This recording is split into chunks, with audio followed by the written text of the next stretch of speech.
Hola, chicas. So we're just going to have a look at the two comprehensions that I set you last week, or not last week, yesterday. So it was the first one was the Cultura o Crueldad, so culture cruelty, and it was about the bullfighting in Spain.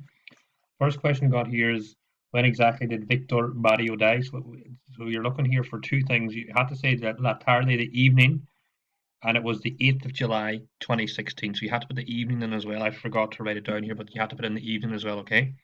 Three details about the bull. It was a black bull. It's called Lorenzo, weighs 529 kilos, and was born in April 2012. That was, I think, for 7 marks, that question. C. How did we know bullfighting is still popular in Spain? There's 25 million spectators. Bullfighting is second to football, and there's 1,600 million euro generated from it, okay? And 200,000 jobs for each festival, okay? Um, Two areas in Spain where bullfighting has been banned. There was three: Asturias, Canarias, and Cantabria.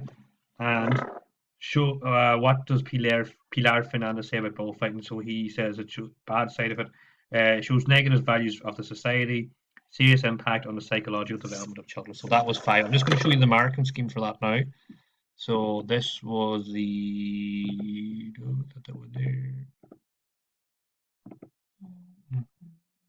we go.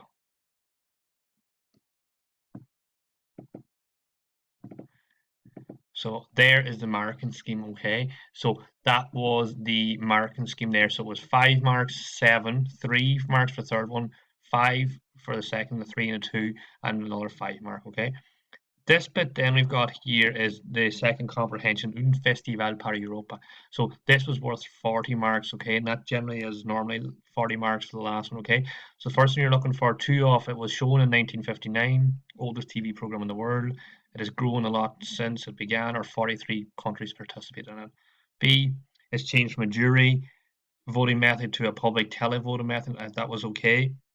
They said it's a fairer system and more appropriate to the TV audience. That was for 2 marks. D, first time it was shown on YouTube. First time shown live in America.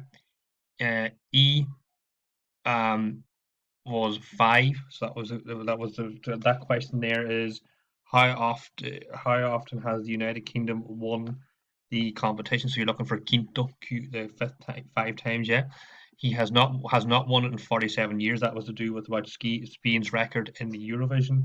And what are we taught about Baredi? So she's a singer, represented Spain. She was not successful, and she chose an international status. So that comprehension there was this one was quite tricky. The one I think on the Cultura Crueldad. This one about the Eurovision was okay. So what I want you to have a look at now is I want you to have a look at uh, this diary entry on it's the note for 2017. Okay, so these this is so you were doing a course in Madrid, and while you are there, you write in your diary in Spanish the following points. So say that you like the course and you're speaking a lot more Spanish, so that is a present tense point. Mention two details about your new Spanish friend, so that's going to be in the present tense. Say that you're going on a trip to Segovia tomorrow, that is the future tense. And may say that you were going, so everyone says Segovia is a beautiful historic city, so that is the present tense. Okay, so first thing you want to do in this is you want to put in your fecha, the date. So put in the dates in your diary. Okay, so we can say lunes el uh, 2 de mayo, Monday the 2nd of May or whatever, okay? Then you're going to have, the next thing you're going to have is Querido Diario, Querido, Diario, Diario. I know my writing is a bit messy, so Querido Diario, Dear Diary. The Diario is me, so that's why it has to be Querido here. The next thing I want you to put in is Que dia. Que dia means what a day. So that can be either bad, or Que dia can mean like is it a good day or a bad day, okay? Followed by estoy. So I want you to describe that to be ESTOY. Very clear in the thing here. That's a T. So estoy cansada. So for instance, I'm tired, or maybe estoy alegre, or estoy triste, or estoy deprimado or deprimada, I'm depressed. So give me an emotion with it as well. So estoy plus some kind of emotion, okay? The first point says you like the course. So I would use here like the verb me gusta. Me gusta el curso, yeah? And then you're asked to say that you're speaking a lot of Spanish. You can say hablo mucho español, or estoy hablando, either or. You can say hablo mucho español or estoy hablando mucho español. Okay. The next point then is you have to mention two details about your new Spanish friend. So say maybe that you met, so conocí un chico or conocí una chica. I got to know a new boy or a new girl, and then give the following details. Now these are just three that I made up. Se llama, so his or her name.